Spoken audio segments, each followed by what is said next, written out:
everybody, I'm Nikki D, and this is 5 Dog Farm. I am coming to you today with my new friend, Instant Pot. I'm super excited about it. I'll tell you the story. So I'd never heard of an Instant Pot.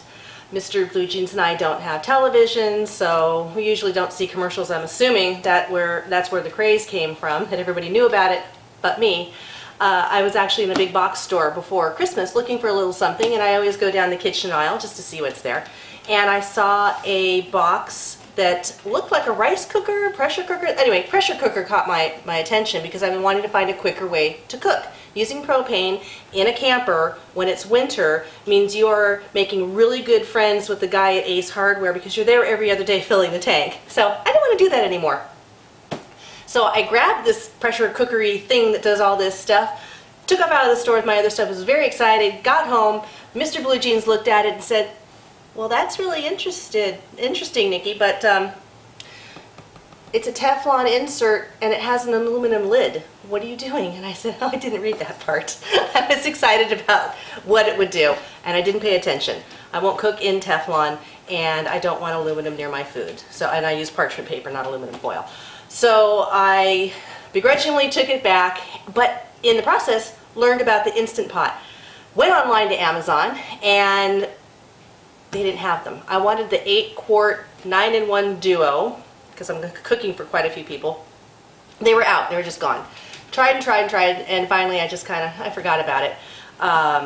Mr. Blue Jeans surprised me the other day. This showed up, the 8-quart 9-in-1 duo. So I'm super excited about it. Wanted to open it real quick. I'm gonna be cooking tonight in it for the first time. Curious to see how it works. But I think it's just going to be a godsend for being able to cook quickly, especially as we get onto the property and things are busier and busier on the property. I can't imagine. I love home cooking. I love stews and all kinds of things like that. And I'm not going to have time to be in the kitchen for the couple of hours that it used to take me. As much as I do enjoy doing that, I love being in the kitchen, I don't have time anymore. So here's my new friend, Instant Pot. I'm super excited about it. I'm going to have to do a little bit of reading, but I just wanted to show you, fresh out of the box, that I'll be cooking on that today. And what I'll be cooking is something called kitchen sink pot roast, which sounds amazing. Haven't had a good pot roast in a while. So that's it for this moment. I'll be coming back to you in a little bit, showing you procedures, what I'm doing, how I'm doing it, and then the end result tonight, hopefully, that it tastes good. So, talk to you in a bit. So, I've got everything prepped. I got all the insides of the Instant Pot washed and ready to go. I gave a brief cursory look to the instructions because I didn't take time to read the whole thing. But what it's telling me is to set it to saute, so I'm going to do that. And there we are, saute. And I'll just give you a quick overview of what's going into this kitchen sink pot roast. I typically follow a recipe as a guideline. Everybody cooks differently. Some people follow them literally. I've cooked for a very long time. I grew up, my grandma lived with us. She cooked a ton. My parents were very busy running their own business, and later in time my mom got to enjoy coming back to cooking as well. But in the meantime, my grandma, I was by her side doing a lot of cooking, and she did the same thing. So that's how I learned. You just sort of, how do I feel today? I feel like a lot of garlic, and that's what I'm going to do. Our family are garlic lovers, so we always do add extra. So in this recipe, they ask for a teaspoon of salt and a teaspoon of thyme. I substituted thyme for Italian seasoning. It's not just because it's what I had. I prefer it over just plain thyme. So they want us to sprinkle the roast. This is a 3 to 4 pound rump roast that I'll be making for tonight's dinner, which I'm looking forward to having delicious sandwiches and probably something I call hoo-hash. Those of my family that know what I'm talking about are licking their lips, which basically is cottage potatoes fried with the meat cubed and served alongside of it with some caramelized onions as well. And it's sort of like a whole meal. You could even lay an egg on top of it if you wanted to. So anyway, I went ahead and salted, put the thyme on as well. And then it also says that to use a half a teaspoon of pepper, So here's the ½ teaspoon. I happen to have peppercorns, so I cracked them fresh, but ground is absolutely fine as well. So we're putting that on there. So there's the pepper. And it also calls for 2 tablespoons of oil. I don't put those in until the pot is hot. I use grapeseed oil or olive oil. Those are really the 2 go-to oils that I use. So in this case, I'll be using grapeseed oil because it's what I have. One of the places where I did a substitute is it asked for red wine. I love to cook with red wine. However, I didn't bring any with me. So in a pinch, in this case, it wanted, how much did it want? Sorry, I have to look at my little cheat sheets here. It wanted a cup of red wine. So I used a 1/4 cup of balsamic vinegar, and then I'm filling the rest with the beef broth. It also asks for 1½ cups beef broth. So I'm filling the rest here with the balsamic vinegar, 1/4 cup, with the rest is going to be just the beef broth, because that much balsamic vinegar I think would be too much. A cup of balsamic vinegar, I don't think I would want to go there. They also didn't say anything about garlic. So I took 4 garlic cloves and I chopped them up because those are going to go in the pot. It said nothing about onion, so I took a whole onion, smallish, and I 1/4'd it because that's going in the pot. Also, you take 4 stalks of celery, cut it to 2 inches. Also, 4 carrots, same thing, cut that to 2 inches. And it said nothing about a bay leaf, but I always love cooking a stew or a roast with a bay leaf. So that's going to go in as well. What I'm going to do here, oh, and I'm sorry, 4 potatoes. They said to have the potatoes. Typically when I make a stew or a roast in the oven, I cut them more into easier pieces, maybe thirds. But because I don't understand the Instant Pot yet, this is really the first time I've turned it on, you're seeing it live, I'm doing what they say. I'm assuming maybe they'll turn to mashed potatoes if I don't make it smaller. So we'll see what happens with that, with the chunks. So I'm going to continue just getting the rest of my preps done, sauteing this once it says it's hot, and we'll go from there.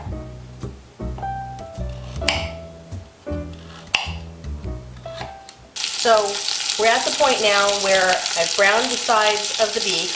I'm just flipping it over for one more side. I love the fact that I can brown in the pot. One of my favorite things are the little crusties at the, I know there's a word for it, I don't remember, but the little crusties at the bottom. Mom, do you remember the name of what, the browning at the bottom? No? Okay. Gigi doesn't remember either, so I'm in good company. But I love that, and the fact that it's all in one pot and I don't have to transfer anything, that's phenomenal. What I did different again from the recipe was I added the garlic while it was sauteing along with my onion, because I kind of like the flavor of them being browned and not just throwing them in willy-nilly. So I did that as well. Also, the recipe did not call for Worcestershire sauce, but I do love Worcestershire sauce, so I'm going to add some of that. Whoop! Too much. It didn't have a little squeaky thing, so I added too much Worcestershire sauce to my broth. I would say 2 tablespoons. I got a little bit more, but I'll fix that, not a problem. At this point, what I'm supposed to do is turn it off and then add my wine, which as we will recall is the balsamic vinegar, and the broth. So we'll add that to it. And I am going to redo my beef broth and my Worcestershire sauce because, as you saw, we had way too much. But I'm going to go ahead and add that next, and then put the lid on and pressure cook it for 50 minutes. So I'm going to clean this up and go about taking care of that.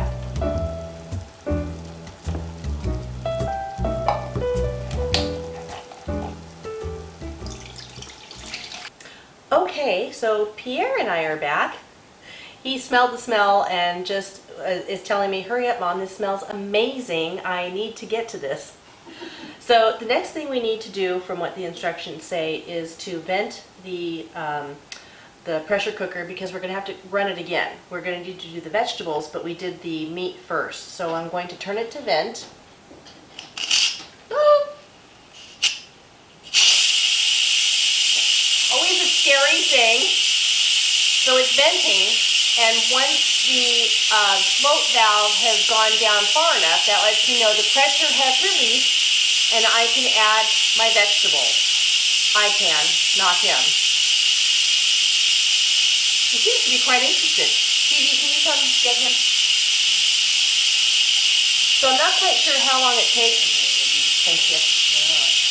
I'm not quite sure how long it takes to vent this, but it sounds like it's already cooking off or venting off.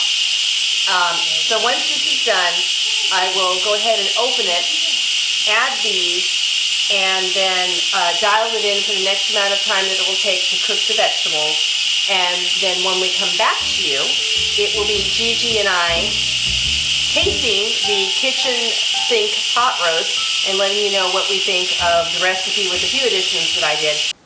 All right, so we're back and I'm with Gigi and we're gonna give it a taste test. This is our kitchen sink pot roast that we put a few embellishes on in honor of Graham, my mom's mom. So let's give it a go and see what we think about the texture, the quality. I gotta tell you, when I released the valve on this, the smell was incredible.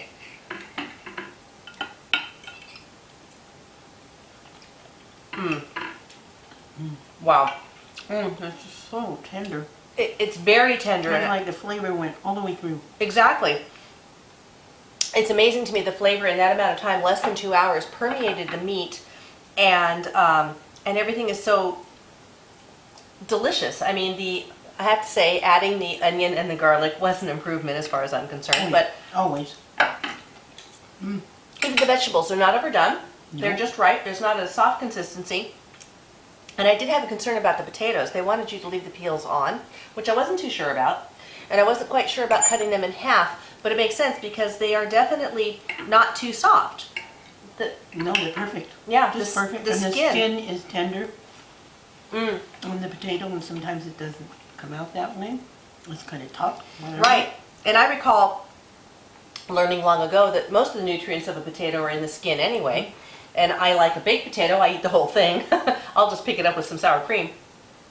But this is really, really good. So I think we can call this one a success. Yep, absolutely. I'm so glad that Gigi got to taste the first Instant Pot with us.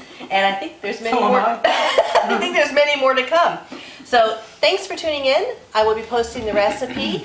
Go ahead and download it if you're interested. I'm also going to give the options of what I did as opposed to what was in the recipe, and we'll be coming back at you soon with some more Instant Pot recipes, I'm pretty darn sure. So from Nikki D and Gigi at 5 Dog Farm, thanks for watching. Bye.